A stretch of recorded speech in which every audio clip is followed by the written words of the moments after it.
মেঘলা, চুলটা একটু সামলে রাখ, বৃষ্টির জলটা যেন ভেতরে না ঢোকে।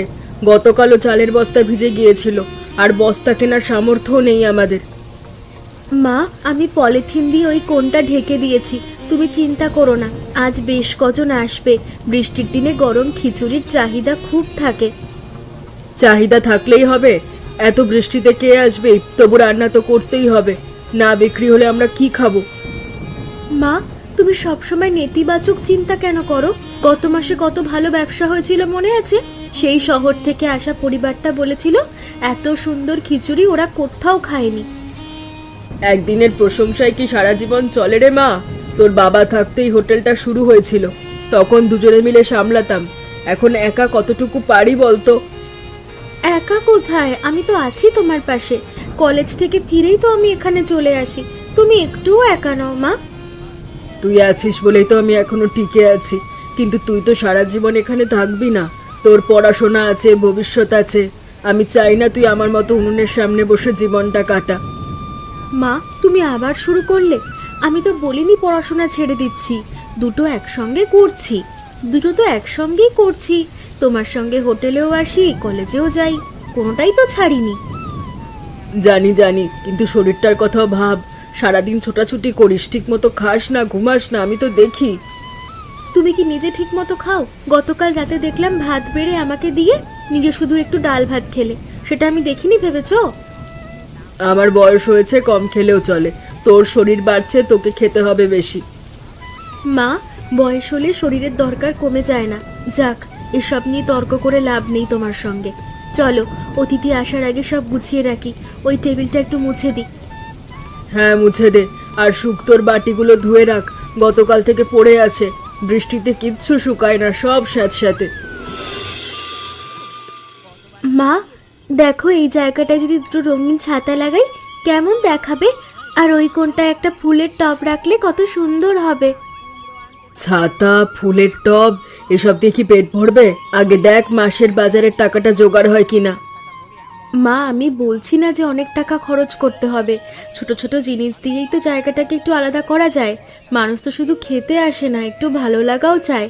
কলেজে আমার এক স্যার বলছিলেন যে কোনো ব্যবসায় পরিবেশটাও গুরুত্বপূর্ণ। আমি ভাবছি একটা ছোট্ট বইয়ের তাকও রাখবো, যেখানে মানুষ বসে বসে পড়তে পারবে। বই পড়া? এই গায়ে কে বই পড়বে? তুই কলেজ যাচ্ছিস বলে সব শহুরে চিন্তা তোর মাথায় ঢুকছে নাকি? আমাদের মতো মানুষের কাজ হলো রান্না করার, পরিবেশন করা, সাজসজ্জা নয়। মা, এই গায়েও মানুষ বদলাচ্ছে। মহেশদার দোকানে মোবাইলে গান শোনার জন্য কত ছেলে ভিড় করে। পৃথিবীটা আর আগের মতো নেই মা, আমরাও যদি একটু বদলাই ক্ষতি কি? ক্ষতি এই যে বদলাতে গিয়ে যেটুকু আছে সেটাও হারাতে হয়। তোর বাবা এই হোটেলটা সহজ সরল রেখেছিল, মানুষ খেতে আসতো, খেয়ে যেত, এত কিছু দরকার হয়নি। মা, বাবা বেঁচে থাকলে নিশ্চয়ই খুশি হতেন। বাবা তো সবসময় বলতেন নতুন চিন্তা করতে ভয় পেও না। তোমাকেও বলতেন মালতী, একটু সাহস রাখো। তোর বাবার কথা বলিস না, সে থাকলে অনেক কিছুই আলাদা হতো। যা আগে সংসারটা দেখ, স্বপ্ন দেখার সময় এখনো আসেনি। কবে আসবে মা? আরো 10 বছর পরে? তখন তো তুমি আরো বড় হয়ে যাবে, আমিও হয়তো এখানে থাকবো না। এখনই তো সময়। বুড়ো হলে হব, সেটা আমার ব্যাপার, তুই আমাকে শেখাতে আসিস না। এসব কি? কোথা থেকে আনলি এত জিনিস? টাকা কোথায় পেলি? মা, এগুলো আমি খুব সস্তায় পেয়েছি। আমার কাছে কিছু জমানো টাকা ছিল, সেখান থেকে কিনেছি। তুমি দেখো এই ছাতাটা কত সুন্দর, উপরে ঝুলিয়ে দিলে। থাম, তোর কাছে জমানো টাকা? সেটা তো তোর পড়াশোনার জন্য ছিল। কত কষ্টে তুই একটু একটু করে জমিয়েছিলি, আর এখন এসব খরচ করে সব উড়িয়ে দিলি। উড়িয়ে দিলাম? মা, আমি এই হোটেলের জন্যই তো করেছি। তুমি কি দেখো না প্রতিদিন কত কষ্ট করো? সকাল থেকে রাত অবধি তুমি খাটো। আমি চাই মানুষ বেশি আসুক, তাহলে তো তোমার কষ্টটাও একটু কমবে। একটু বেশি আয় হলে তো ভালোই, তাহলে তোমাকে আর রাত জাগতে হবে না। আমার কষ্টের কথা তোকে ভাবতে বলিনি। তুই পড়, ভালো রেজাল্ট কর, চাকরি পা, তাতেই আমার কষ্ট কমবে। এসব সাজসজ্জা দিয়ে কিছু হবে না। মা, চাকরি পেতে আরো 3-4 বছর লাগবে, অতদিন তোমার হাড়গোড় ভেঙে যাবে। আমি এখনই কিছু করতে চাই, এখনই। তুমি কেন বুঝতে চাও না? বুঝতে চাই না, আমি বুঝি না। আমি তো 8টা বছর ধরে সব বুঝে বুঝে এই সংসার টেনে নিয়ে যাচ্ছি। তোকে কি কোনোদিন অভাব বুঝতে দিয়েছি? তোর স্কুলের ফি, কলেজের ফি, বই খাতা সব কি গাছে ধরেছে? আমি সেটা জানি মা, তাই তো তোমার জন্য কিছু করতে চাইছি, কিন্তু তুমি কোনোদিন আমার কথা শোনো না। আমি যাই করি তোমার কাছে সেটা ভুল। আমার মনটাও যে একটু ভালো করতে চাই, সেটা কি তুমি বুঝতে পারো না? আমি তোর ভালোর জন্যই বলছি, এই সংসার অপচয়ের কোনো জায়গা না। প্রতিটা টাকা হিসেব করে খরচ করতে হয়। তুই বুঝবি না, তুই এখন ছোট। ছোট মা? আমি 21 বছরের মেয়ে, আমি সংসার বুঝি, হিসেব বুঝি। তুমি ছোট ছোট বলে আমাকে সারা জীবন চুপ করিয়ে রাখতে পারো না? কিরে মালতী, শুনলাম তোর মেয়ে নাকি হোটেল সাজাবে, রঙিন ছাতা, ফুলের টব, এসব কি খাবার দোকানে লাগে? মানুষ তো পেট ভরাতে আসে, চোখের আরাম নিতে আসে না। আমিও তাই বলছি দিদি, কিন্তু মেঘলা শোনে কোথায়? কলেজ গিয়ে এসব শিখেছে। বলে মানুষ নাকি শুধু খেতে আসে না, একটু ভালো লাগাও চাই।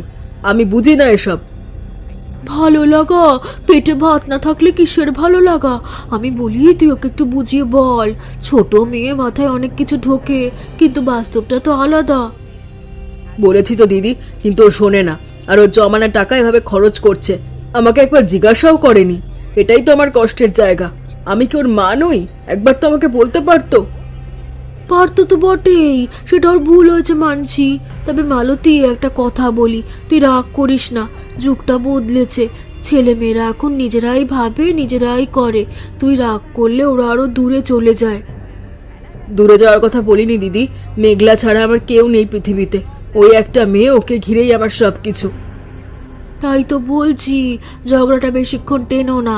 মামের রাগ বৃষ্টির জলের মতো আসে আর যায়, কিন্তু মনে যদি দাগ থেকে যায় সেটা সারাতে সময় লাগে। তুই বড়, তুই একটু ছাড় দে। ছাড় দেওয়ার প্রশ্ন না দিদি, আমি তোর ক্ষতি চাই না। আমি চাই ও ভালো থাকুক, ভালোভাবে পড়ুক। এই হোটেলটা আমার দায়িত্ব, ওর না। কিন্তু ও যদি নিজে থেকে দায়িত্ব নিতে চায়, সে কি খারাপ? আমার তো মনে হয় ভালোই, অন্তত মায়ের পাশে দাঁড়াচ্ছে। কত মেয়ে আছে মায়ের দিকে তাকায় না। তোর মেঘলা তো তোর জন্য ভাবে, সেটা তো মূল্যবান। সেটা ঠিক বলেছো, কিন্তু কিন্তু টিন্তু ছাড়, গিয়ে ওর সঙ্গে কথা বল। বসে বসে ভাবলে কিছু হবে না। কি রে মেঘলা, একা বসে আছিস? তোর মা কোথায়? মা বাড়িতে, আজ আর আসবেন না বোধহয়। আমাদের মধ্যে একটু কিছু কথা হয়েছে। কথা হয়েছে মানে ঝগড়া হয়েছে, তাই তো? বুঝতে পারছি, চেহারা দেখলেই বোঝা যায়। চোখ লাল, মুখ পোলা। চল চল, আমাকে এক কাপ চা দিয়ে বসে গল্প করি। কাকা, মা কেন আমার কোনো কাজের দাম দেন না? আমি হোটেলটাকে একটু সুন্দর করে সাজাতে চেয়েছিলাম নিজের টাকায়, কারোর কাছে হাত পাতিনি, তাতেও মা রাগ করলেন। দেখ মা, তোর মা 8টা বছর ধরে একাই সংসার চালাচ্ছে। প্রতিটা পয়সা নিয়ে তাকে ভাবতে হয়। এটা রাতে শুয়ে হিসেব করি, কালকে কোথা থেকে কত আসবে, কত যাবে। তাই ও যখন দেখে তুই টাকা খরচ করেছিস, ও ভয় লাগে। ভয়টা তোর জন্যই, নিজের জন্য না। কিন্তু কাকা, আমাকে একবার বলতে পারতেন যে চেষ্টাটা অন্তত দেখেছেন। সবসময় শুধু না না না। ভালো করেছি কখনো বলেনি না, ভালো চেষ্টা করেছি বলেন না। আমার মনটাও তো কাঁচা কাকা, আমারও তো একটু ভালো কথা শুনতে ইচ্ছে করে। তোর কথাটাও ঠিক, অস্বীকার করব না। কিন্তু মায়ের রাগ মানেই ভালোবাসার অন্য রূপ। যে মা রাগ করে না, সে মা চিন্তাও করে না। তোর মা তোকে নিয়ে প্রতিটা মুহূর্ত ভাবে। আমাকে কতবার বলেছে, কাকা মেঘলার ভবিষ্যৎ নিয়ে চিন্তায় ঘুমোয় না। সত্যি? মা এসব বললেন তোমাকে? বলে বই কি, তোর সামনে বলে না, কারণ ও ভয় পায় দুর্বল দেখালে তুইও ভেঙে পড়বি। ও নিজে সব চেপে রাখে, একা বহন করে। মায়েরা এমনি হয়। মা, একটু সময় দে, সব ঠিক হয়ে যাবে। কাকা, আমি তো মাকে কষ্ট দিতে চাইনি, আমি তো ওর জন্যই করেছিলাম সব। জানি জানি, তুইও ভালোবাসা থেকে করেছিস, ও ভালোবাসা থেকে বকেছে। দুটো ভালোবাসা মিলতে পারিনি, এই যা। মিলবে মিলবে, একটু সময় লাগবে। হ্যাঁ, একটু সময় লাগবে রে। হ্যাঁ। শিবুদা, তুমি এত সকালে? এই বাঁশগুলো কিসের? গোপাল কাকা বললেন তোদের হোটেলে চারপাশে একটু বেড়া দিলে ভালো হয়। বর্ষার জল বাড়লে নিরাপদ থাকবে। আমার কাছে কিছু ভালো বাঁশ ছিল, ভাবলাম নিয়ে আসি। কিন্তু শিবুদা, তোমাকে তো টাকা দিতে হবে। আমাদের কাছে এখন। টাকার কথা বলো না, তোমার বাবা বেঁচে থাকতে আমাকে কত টাকা দিয়ে সাহায্য করেছে, নৌকা কিনবার সময় ধার দিয়েছিল, কোনোদিন ফেরত নিইনি। আমি তো এই ঋণ কোনোদিন শোধ করতে পারবো না। এটুকু করতে পারলে একটু মনে শান্তি পাবো। তুই বরং বল, তুই ফুলের টবগুলো কোথায় রাখবি, আমি বসিয়ে দিই। সত্যি তুমি সাহায্য করবে? মা একটু রাগ করেছেন এসব নিয়ে, তাই আমি খুব একটা এগোচ্ছিলাম না। দেখ মেঘলা, তোর মা রাগ করবেই, কারণ ও তোকে ভালোবাসে। কিন্তু তুই যখন ভালো কিছু করতে চাইছিস সেটাও তো ভালোবাসাই। দুটো ভালোবাসা কখনো কখনো আলাদা ভাষায় কথা বলে। তোর মায়ের ভাষাটা রাগের আড়ালে লোকানো, তোর ভাষাটা কাজের মধ্যে। সময়ের সঙ্গে ঠিক হয়ে যাবে বাবা। শিবুদা, তুমি তো দেখছি একেবারে দার্শনিক হয়ে গেছো। দার্শনিক না, নদীতে থাকলে জীবনটা একটু বেশি দেখা যায়। চল চল, কাজ শুরু করি। রোদ থাকতে থাকতে বেড়াটা শেষ করে ফেলি। হ্যাঁ চল। এই যে মাসিমা, আপনার হোটেলটা আজকে অন্যরকম লাগছে। হ্যাঁ, এই ফুলের টবগুলো ছাদারা খুব সুন্দর। বৃষ্টির মধ্যে এখানে বসে কিছু রেখে কিছু ভালো লাগছে বলে বোঝাতে পারবো না। ও এসব মেঘলা করেছে, আমি কিছু জানি না। আপনার মেয়ে খুব বুদ্ধিমতী। হ্যাঁ, এই ছোট ছোট জিনিসগুলোই জায়গাটাকে আলাদা করে দিয়েছে। জানেন, শহরে এরকম জায়গায় বসতে গেলে অনেক টাকা লাগে। আপনারা এত অল্পের মধ্যে এত সুন্দর করেছেন। আমি শহরে ফিরে গিয়ে আমাদের বন্ধুদের বলবো আগামী সপ্তাহে আরো কয়েকজন নিয়ে আসবো। আসবেন আসবেন, আপনাদের জন্যই তো আমি রান্না করি। আরে খিচুড়ি, কি স্বাদ! আমার মায়ের হাতের রান্নার কথা মনে করিয়ে দিল। শহরে এরকম খিচুড়ি কোথাও পাওয়া যায় না। মাসিমা, আপনার হাতে জাদু আছে। জাদু কিছু না, সাধারণ রান্না বানাই, একটু মন দিয়ে করি, এই আর কি। মন দিয়ে করেন বলি তো এত ভালো হয়। আপনার মেয়েকে বলবেন সে যেন এই হোটেলটা ছেড়ে দেয় না। এইরকম জায়গা হারিয়ে গেলে ক্ষতি হবে। মেঘলা, ভাত খাবি? রান্না হয়ে গেছে। পরে খাবো। পরে মানে কখন? সারাদিন তো কিছু খাসনি ঠিক মতো। সকালে দুটো রুটি খেয়ে গেছিস, তারপর কি খেয়েছিস বল? শরীর খারাপ করলে কে দেখবে? তুমি কি সত্যি আমার কথা ভাবো মা, নাকি শুধু বলো? এসব কি কথা মেঘলা? আমি তো তোর মা, তোর কথা না ভাবলে কার কথা ভাববো? রাতে ঘুম হয় না তোকে নিয়ে ভেবে, তুই এটা জানিস? তাহলে কেন আমি যা করি তা তোমার কাছে সবসময় ভুল? আমি তো হোটেলটার জন্য কিছু করলাম, অতিথিরা পছন্দ করলো, তুমি একটা কথাও বললে না। এমনকি আজ যখন লোকটা এত প্রশংসা করলো, তুমি বললে আমি কিচ্ছু জানি না। তোমার কাছে কি আমার চেষ্টার কোনো মূল্য নেই? আমি তো থাক মা, আমি জানি তুমি আমাকে ভালোবাসো, কিন্তু কখনো কখনো সেটা বলতে হয়, দেখাতেও হয়। একটা ভালো করেছিস, একটা ধন্যবাদ, এটুকুও কি বলা যায় না? শুধু রান্না আর সংসার চালানোই ভালোবাসা নয় মা। আমি তো এটুকুই পারি, তোর বাবার মতো মিষ্টি কথা বলতে জানি না। আমি রান্না জানি, কাজ জানি, কথা দিয়ে মন ভোলাতে পারি না। মা, আমি তোমাকে কথা দিয়ে মন ভোলাতে বলছি না, শুধু বলছি একটু শোনো, আমার কথাটাও একবার শোনো। আমি তো তোমারই নেই, তোমার কাছেই তো শিখেছি কষ্ট করতে। এরকম বৃষ্টির রাতে তোর বাবা গান গাইতো, মনে আছে? হ্যাঁ, বাবা বলতো বৃষ্টি হলো আকাশের চোখের জল, কেউ কাঁদলেও আকাশ কাঁদে। আমি তখন ছোট ছিলাম, বুঝতাম না, এখন বুঝি। তোর বাবা খুব ভালো মানুষ ছিল, হাসি মুখে সব কিছু সামলাতো, কখনো মুখ ভার দেখিনি ওর। ও থাকলে আজ তোর সঙ্গে এভাবে। মা, বাবা থাকলে তোমাকে বলতেন, মালতী, মেঘলার কথা একটু শোনো, ও যা করতে চাইছে বুঝে দেখো। বাবা সবসময় বলতো নতুন কিছু চিন্তা করতে ভয় পেও না। হয়তো বলতো, তোর বাবা সব সময় নতুন কিছুর পক্ষে ছিল। ওই হোটেলটাও তো ওরই আইডিয়া ছিল, করে দিয়েছিল। আমি বরাবর ভয় পেয়েছি আর পিছিয়ে থেকেছি। তুমি ভয় পাও বলেই তো এত কষ্ট করো, এত সামলাও।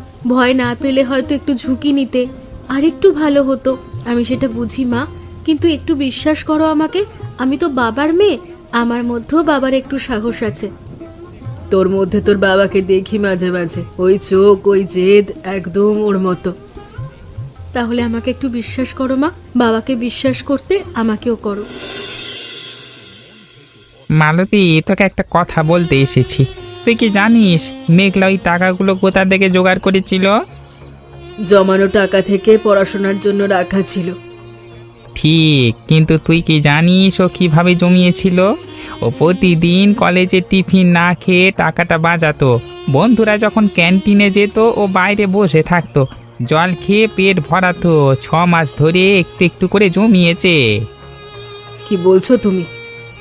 আর জানিস কেন করেছে? ও আমাকে বলেছিল, কাকা মা সারাদিন কষ্ট করে, ভোর 4টে উঠে রান্না শুরু করে রাত 10টায় শুতে যায়।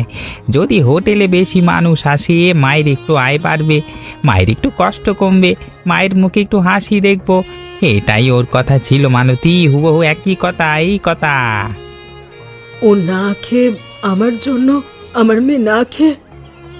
হ্যাঁ মালতী, তোর মেয়ে তোকে খুশি করতে এসব করেছে। ও তোর প্রশংসা চাইনি, ও চেয়েছে একটু একটু কম কষ্ট করো, একটু হাসো। তুই আমাকে চিনিস, আমি মিথ্যে বলি না বাবা। আমি কি করলাম? ওকে বকেছি, ওর মনে কষ্ট দিয়েছি। ও না খেয়ে আমার জন্য টাকা জমিয়েছে আর আমি ওকে বলেছি অপচয় করেছিস। ছি ছি ছি, কি মা আমি! ওর চোখে জল দেখো আমি বুঝতে পারিনি। কান্না করিস না মা মালতী, এখনো সময় আছে। মা মেয়ের মধ্যে কোনো দেওয়াল থাকে না, শুধু একটু ভুল বোঝাবুঝি থাকে, সেটা ভেঙে ফেল। যা যা মেঘলার কাছে যা, ওকে জড়িয়ে ধর। কথায় যা বলতে পারিসনি সেটা একটু কাছে গেলেই বলা হয়ে যাবে। গোপাল দাদা, আমি কি খুব খারাপ মা? খারাপ মা হলে মেঘলা তোর জন্য এত করতো না। তুই ভালো মা বলেই ওর মা এত মায়া তোর জন্য। শুধু একটু প্রকাশ করতে শেখ, ভেতরে যা আছে সেটা বাইরে আনতে হয় কখনো কখনো। হ্যাঁ মা তুমি এত সকালে, বসো চা করে দিই। চা পরে, আগে আমার কথা শোন। আমি তোকে খুব কষ্ট দিয়েছি মা। তুই না খেয়ে টাকা জমিয়েছিস আমার জন্য। 6 মাস ধরে ক্যান্টিনে যাসনি, বন্ধুদের সঙ্গে খাসনি, আর আমি সেই টাকার খরচ নিয়ে তোকে বকেছি। আমায় ক্ষমা করে দে মা, আমি না বুঝে তোকে কষ্ট দিয়েছি। মা তুমি কাঁদছো কেন? তোমাকে কে বললো? কে বললো সেটা বড় কথা নয়, বড় কথা হলো আমি তোর মা হয়ে তোর মনের কথা বুঝতে পারিনি। তুই আমার জন্য এত কিছু করেছিস, আমার মুখে একটু হাসি দেখতে চেয়েছিস, আর আমি শুধু না বলে গেছি, তোকে ছোট বলে গেছি, বুঝিস না বলে গেছি। কি মা আমি! মা থামো, তুমি ক্ষমা চাইছো কেন? তুমি তো আমার মা, তুমি যা বলেছো সেটা তো ভালোবাসা থেকেই। তুমি চেয়েছিলে আমি পড়াশোনায় মন দিই, সেটা তো ভুল না। আমিও রাগ করে ভুল করেছি, আমারও উচিত ছিল আগে বলা, তোমার সঙ্গে আলোচনা করা। তুই আমাকে সত্যি ক্ষমা করে দিলি? মা তোমাকে ক্ষমা করার প্রশ্নই ওঠে না। তুমি আমার মা, তুমি যা করেছো আমার জন্যই করেছো। আমি শুধু চেয়েছিলাম তুমি একটু বোঝো, একটু শোনো। এখন তো শুনছো, এটাই অনেক। এখন থেকে আমরা দুজনে মিলে সব সিদ্ধান্ত নেব। তোর বাবার জায়গায় তুই আমার পাশে আছিস, আমি আর একা ভাববো না, একা বহন করব না। তুইও আমার সঙ্গী। মা তোমাকে আমি খুব ভালোবাসি। তুমি জানো না, তোমার একটু হাসি দেখলে আমার সারাদিনের ক্লান্তি চলে যায়। আমিও মা, তোর চেয়ে বেশি আমার আর কিচ্ছু নেই এই দুনিয়ায়। তোকে আমি কোনোদিনও আর ছোট করব না, প্রমিস। আরে কি দেখছি গো মালতী, তুইও সারাচ্ছিস নাকি? সেদিন তো বলেছিলি এসব বাজে। সেদিন ভুল বলেছিলাম দিদি, মেঘলা ঠিকই বলেছিল, জায়গাটাকে সুন্দর করলে আরো বেশি মানুষ আসবে। সেটাও প্রমাণ হয়ে গেছে। আর মেঘলার চোখে স্বপ্ন আছে, সেটা মেরে ফেলার অধিকার তো আমার নেই। আমি কে ওর স্বপ্ন মারি? বাহ, কি কথা বলছিস মা, আমি আবার একসঙ্গে। তোদের দেখে আমারও মনটা ভালো হয়ে গেল। আমিও কিছু করতে পারি। আমার বাড়িতে পুরনো একটা কাঠের বোর্ড আছে, তোদের কাজে লাগবে। দাও দিদি, মেঘলা ওতে নাম লিখবে হোটেলের। আমার মেয়ের হাতের লেখা খুব সুন্দর, জানো তো। মা তুমি আমার প্রশংসা করছো? আমি তো বিশ্বাসই করতে পারছি না। করছি তো, এতদিন করিনি, এখন থেকে করব। তোর যা প্রশংসা প্রাপ্য সেটা তোকে দেব। কি সুন্দর লিখেছিস রে। বর্ষার জলে ভাসে আমাদের ছোট্ট সুখের হোটেল। আমার চোখে জল চলে এলো। আসলে তোর বাবা বেঁচে থাকলে কত খুশি হতো। যাক, দেরি করে হলেও তোরা বুঝেছিস যে একসঙ্গে থাকার মধ্যে আসল শক্তি। ঠিক বলেছ দিদি, আমি 8টা বছর একা একা সব বহন করতে গিয়ে ভুলেই গিয়েছিলাম যে আমার পাশে আমার মেয়ে আছে। ও তো শুধু আমার মেয়ে না, আমার সঙ্গী, আমার বন্ধু। আজ থেকে আমরা দুজনে হোটেলটাকে এমন করব যাতে সবাই মনে রাখবে। মা তুমি এত সুন্দর কথা বলছো, আমার কান্না পাচ্ছে। কাঁদিস না, এখন শুধু হাসি। কান্নার দিন শেষ।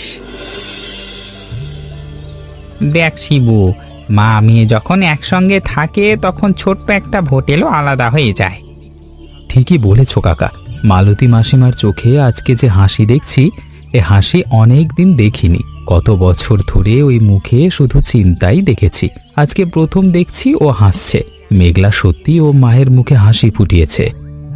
জানিস শিবু, বর্ষার জল সব ধুয়ে দেয়, মাটির ময়লা ধুয়ে নতুন সবুজ আনে। পরিবারের ছোট ছোট অভিমানও তেমনই, একটু ভালোবাসা আর একটু ক্ষমা দিয়ে শুধু ধুয়ে যায়। সুখ বড় ঘরে খুঁজলে পাওয়া যায় না, একসঙ্গে থাকার মধ্যেই লুকিয়ে থাকে। এই দেখ, বাঁশের উপর একটা ছোট্ট হোটেল, অথচ এর মধ্যে কত সুখ। আমার মা বেঁচে থাকলে আমিও হয়তো এরকম করতাম। মায়ের কদর বেঁচে থাকতেই করা উচিত। সোনার কথা বলেছিস শিবু, সোনার কথা রে ভাই।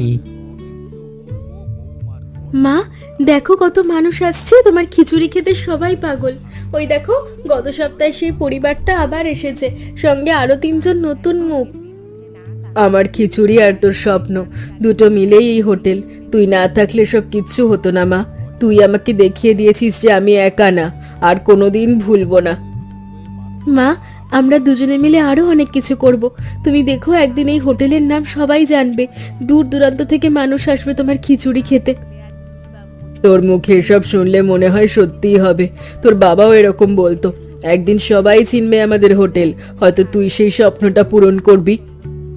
করব মা, তোমাকে নিয়েই করব।